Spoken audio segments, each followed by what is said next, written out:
Simple present. Então, nós vamos focar aqui na number one, tá bom? São 3 partes, vou dividir em 3 partes. Então, vamos para a primeira parte. Nós podemos usar o simple present para falar de coisas que acontecem o tempo todo. Ó, grifem isso aí.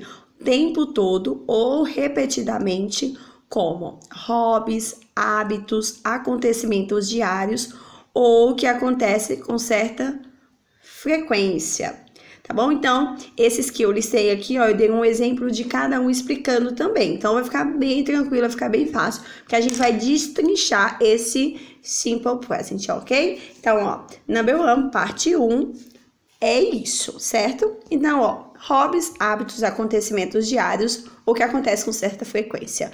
Vamos desmistificar aquilo de que o simple present acontece no presente, tá? Futuramente, depois, nós vamos entender que não é bem assim, tá bom? Mas para não complicar, vamos seguir. Temos um exemplo.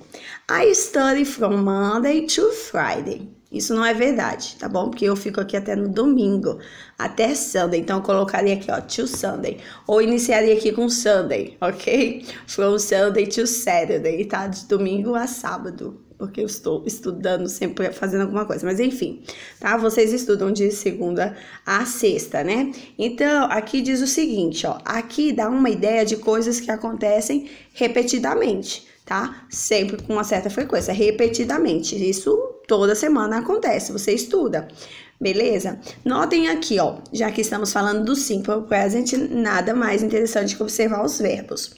Lembram das regrinhas do verbo, né? Se não lembra, vai lendo para não esquecer. Ó, notem que nós temos aqui um verbo.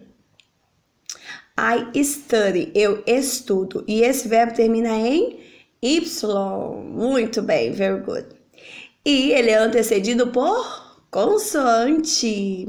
E na regra 3, eu falo regra 3 porque nós explicamos assim, né? Tem a 1, a 2 e a 3. Então, a gente sempre vai para 3 do Y, depois para 2 que tem as regras mais confusas, né? E depois para number 1, que é a regra geral. Então, na regra 3, fala do Y. E precedido de consoante. Mas o que tem aqui que eu não posso utilizar essa regra? Muito bem. O I não é terceira pessoa e eu sempre vou aplicar aquelas regras 1, 2 e 3 quando se tratar de terceira pessoa do singular. Entenderam isso? Olha como que ficou bem tranquilo aqui, tá? Então, muito cuidado para vocês não serem pegos, às vezes, né, no calor do momento e vocês acabam errando. Então, muito cuidado com isso. O exemplo 2. Igor plays tênis. Porque tá plays, eu coloquei 2 pontinhos aqui embaixo. Isso não é pontinho, 2 tracinhos. Zenobia, pay attention. Ó, nós temos aqui o verbo, né? Ó, terminado em Y. Muito bem. Mas ele não é precedido por consoante, então ele não entra na regra 3. Mas nós temos o Igor, que poderia ser Zenobia, que poderia ser João, que poderia ser Maria, que poderia ser Victória, que poderia ser Murilo, que poderia ser Tasso, enfim. Poderia ser terceira pessoa. Então, se é terceira pessoa, aplica-se a regra do simple present. Aí eu tenho que saber quais das regras. Number 1, number 2 ou number 3. E a gente sempre começa pela 3. Na 3 fala do Y, mas não é o caso aqui porque aqui é consoante. Aqui vai se aplicar o S, porque não aplica a regra 2. Pode ler lá. Não é a 2, a 3 não se aplica porque aqui eu não tenho uma consoante, então vai ser a regra geral, eu acrescento o S, ok? Por quê? Porque é a terceira pessoa. Poderia ser outros nomes aqui, como eu citei, tá bom? Como poderia ter um he aqui, tá bom? Ou um she ou um it. Então, o verbo muda.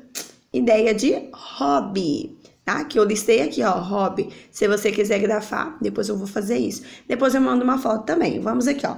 Exemplo. He leaves the job at 5 p.m. Então, esse p.m. aqui indica que é tarde ou noite, né? Então, aqui, ó. Mas aqui pelo horário a gente sabe que não é noite.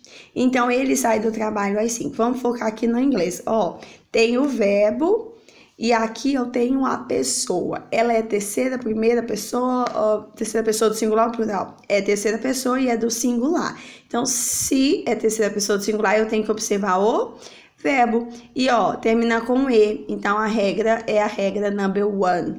número 1, que se aplica aqui, tá bom? Não vou ficar focando, sempre falando as mesmas regras, tá bom? A number 1, você já sabe qual que é.